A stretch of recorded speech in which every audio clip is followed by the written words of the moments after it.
Welcome back, everyone, to the Adaptable Chameleon podcast, Glad to be here. where we take a deep dive into all sorts of sources Yeah. and help you get a really good handle on the main ideas really quickly. Mm-hmm. And today we're going to be looking at Buy Back Your Time by Dan Martell. Okay.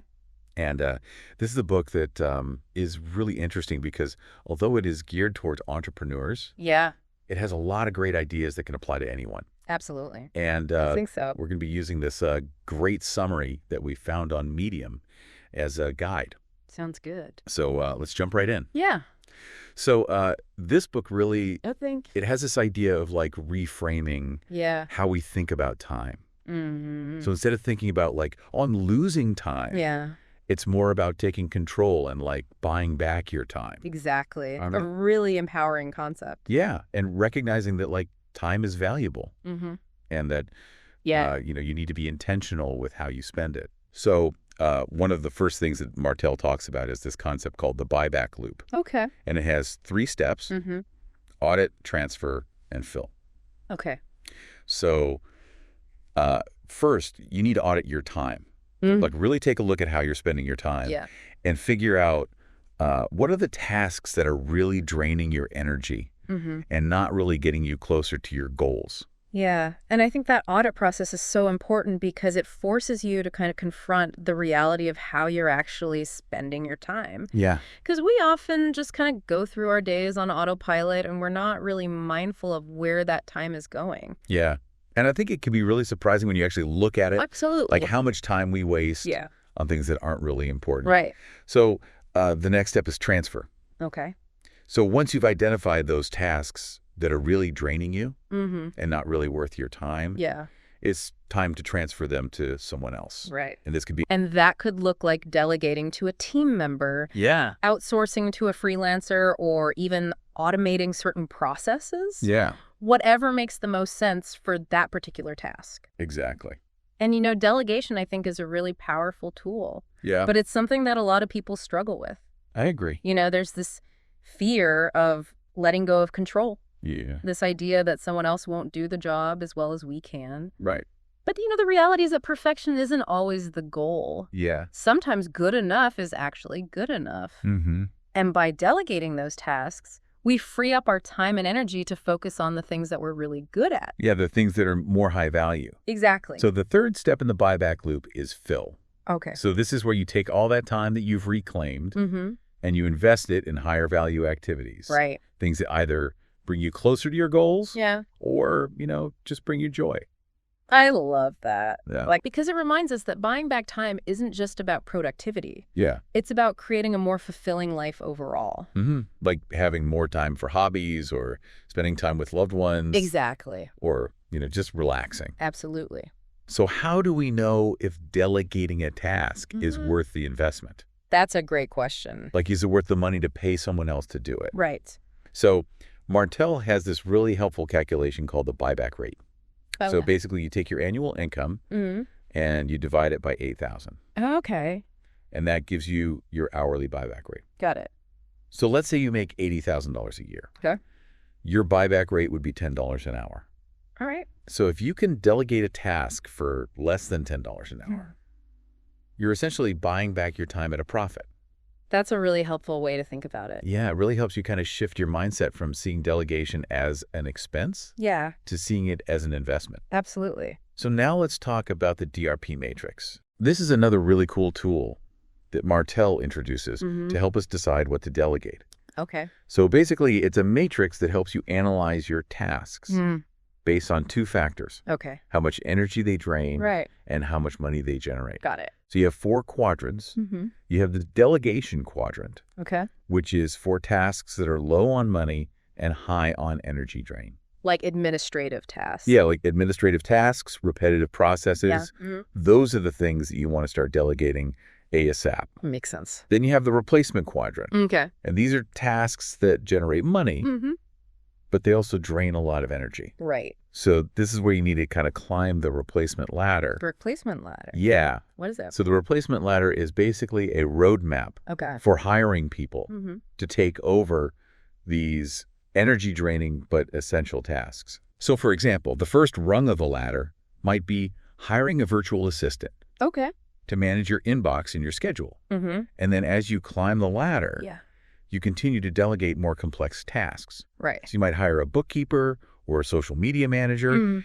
and eventually you might even hire like a COO Wow. to handle the day-to-day operations of your business. That's a lot of delegation. Yeah, but the idea is that as you delegate more and more, Mm-hmm. you free yourself up Yeah.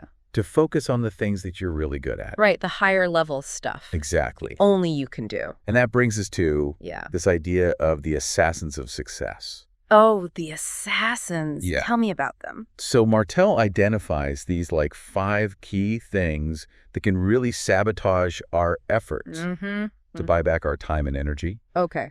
And So what are these assassins? so you've got the staller The staller. who hesitates on decisions and holds themselves back. Okay. You've got the speed demon The speed demon. who rushes into choices without thinking about the consequences. All right. You've got the supervisor The supervisor. who micromanages and stifles team growth. Mm-hmm. You've got the saver The saver. who hoards resources instead of investing them wisely. Okay. And then you've got the self-medicate The self-medicator. who seeks escape from challenges instead of facing them head on.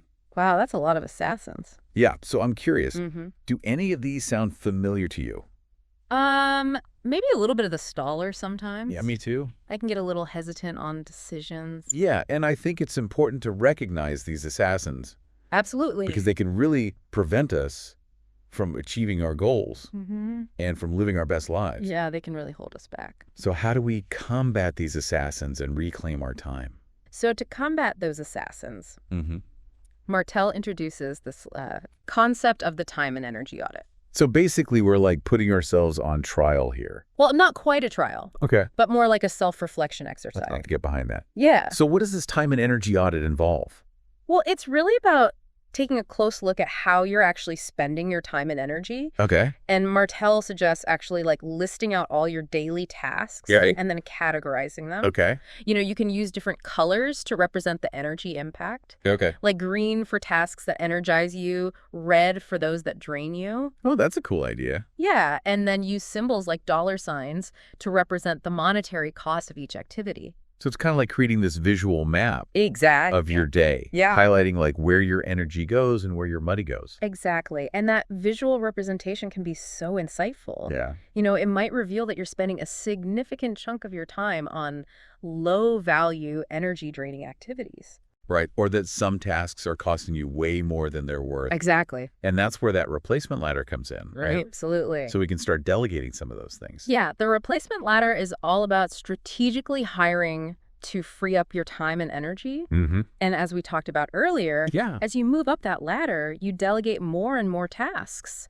Right. starting with those in the replacement quadrant of the DRIP matrix. So you mentioned the first rung might be like hiring an admin assistant to handle emails and scheduling. Right. What are some other examples like as you go up the ladder? Well, imagine hiring a bookkeeper to manage your finances or a social media manager to handle your online presence. Okay. And as you progress, you might bring on a project manager to oversee specific initiatives Okay. or even a COO to handle the day-to-day operations of your business. Wow, that's quite a climb. Yeah. But I can see how like delegating those responsibilities would free up so much mental space Absolutely. and energy to focus on those bigger things. It's about building a team that supports your vision Mhm. and allows you to operate at your highest level. Okay, so once we've delegated these tasks, we need to make sure they're actually executed effectively. Right. And that's where playbooks come in. That's right. So playbooks, Yeah. what are those exactly? Think of them as standard operating procedures Okay. or SOPs. Okay. They're essentially documented processes that outline the steps involved in completing specific tasks. So it's like having this clear set of instructions. Exactly. So everyone's on the same page. Precisely. And that can really reduce errors and confusion. It eliminates ambiguity and it also frees up mental bandwidth because you don't have to constantly remember every little detail of a process. Kind of reminds me of those checklists that pilots and surgeons use Yeah, before takeoff for surgery. absolutely. They rely on those checklists Right. to make sure that those critical processes Yeah. are followed flawlessly. It brings that same level of consistency and reliability to your business. I like it. Yeah. Okay, so we've addressed those assassins of success. Mm-hmm. We've got our tasks mapped out. Right. We're using playbooks to ensure consistency. Yes. What's next in this journey of buying back our time? Well, now it's time to proactively manage your time and energy Okay. by planning your perfect week. We planning a perfect week. Yeah. Doesn't that sound a little too rigid and structured? It's not about creating this rigid schedule that you follow to the minute. Okay. It's more about being intentional with your time and energy. So instead of letting the week control us, Exactly. we're taking control of the week. That's the idea. I like it. So the perfect week framework encourages you to identify your big rocks. Big rocks. Yeah, those important tasks that truly move the needle, Okay. and schedule those into your week first. Okay, and then I'm guessing the rest of the week kind of fills in around those big rocks. You got it. Okay. So once those big rocks are in place, you can fill in the gaps with smaller, less impactful activities. I think a lot of people might resist planning their week in advance. Yeah, Like they worry it'll stifle their spontaneity and freedom. I understand that, but it's actually quite the opposite. Really? By planning your week, you create more freedom, not less. Oh. When you know your most important tasks are accounted for, you can be more flexible Okay. and say yes to unexpected opportunities. So it's like creating a framework Exactly. that allows for both productivity and flexibility. Precisely. And on top of that, Martell provides some great time-saving hacks. Oh, cool. One that I particularly like is the $50 magic pill. The $50 magic pill. Yeah, That sounds intriguing. it is. What is that all about? It sounds like a productivity life hack or something. It is. It's this idea of empowering your team members to solve problems on their own without needing your approval for expenses under $50. Okay. It's really, Giving them a little budget. yeah, like a little budget to make decisions. Okay. And it really encourages autonomy, it fosters problem-solving skills, Mm, and it frees you up from having to micromanage every little thing. that makes a lot of sense. Yeah. So that kind of leads us into this idea of transformational leadership, Mm-hmm. which is something I've always been really interested in. How Yeah. can we lead in a way that really inspires and empowers others? Yeah, Martell emphasizes the importance of clearly defining the desired outcomes, Okay. tracking progress with defined metrics, Mm-hmm. and then using this framework called OACH. QACH. Yeah. What's that stand for? So it stands for core issue, actual story, and the change. Okay. And it's about addressing the root cause of problems, Okay. sharing personal anecdotes to illustrate solutions, Mm. and encouraging team members to actually take ownership of the solutions. So it's really about like creating this culture Yeah, where everyone feels empowered to like contribute their best work. exactly. That's the heart of transformational leadership. I like it. Yeah. And of course, effective feedback is like crucial Oh, absolutely. for any successful team. So the book talks about this clear framework for giving feedback. Mm-hmm. So what are the steps involved in that? So it starts with creating a warm and supportive environment. Okay. Then you lead the person to offer critical feedback about themselves. Okay. Emphasize their points by mirroring that feedback back to them. Mm-hmm. Ask if there's anything else they want to add. Okay. And finally, you either reject or accept their feedback, explaining your reasoning. So it's like having this structured conversation Yeah, that encourages self-reflection and open communication. exactly. Okay. I like that framework a lot. Yeah, it's a good one. Now, when it comes to setting goals and actually achieving them, Mm-hmm. the book talks about this idea of 10x vision. 10x vision. That sounds pretty ambitious. It is. The idea is to dream big Okay. and set goals that are 10 times bigger than what you initially think is possible. Wow. Yeah. So it's about breaking down those really audacious goals into like actionable steps Right? and building a team and systems that can actually support that level of growth. Exactly. And a key part of that 10x vision is aligning your business goals with your personal aspirations. Okay. It's about creating a life that is both successful and fulfilling. Yeah, and it's easy to get so caught up Oh, absolutely. in like, the pursuit of success Yeah. that we kind of forget about those other areas of our lives. That's why Martell reminds us about the importance of what he calls the 7 pillars of life. 7 pillars of life. Yeah. What are those? So those are health, hobbies, spirituality, friends, love, finances, and mission. So it's like a reminder that true success Yeah, encompasses all aspects of our lives. absolutely. It's not just about like,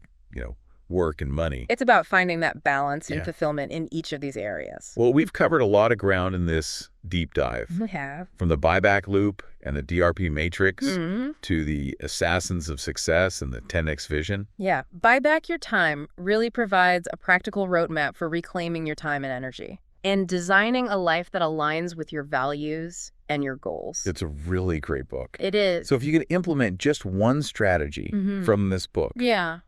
what would it be? What small change could you make today to start buying back your time and moving closer to the life you envision? That's a great question for our listeners to ponder. Yeah. And we've only scratched the surface Right. of what this book has to offer. There's so much more in there. So if you're intrigued by what you've heard, Mm-hmm.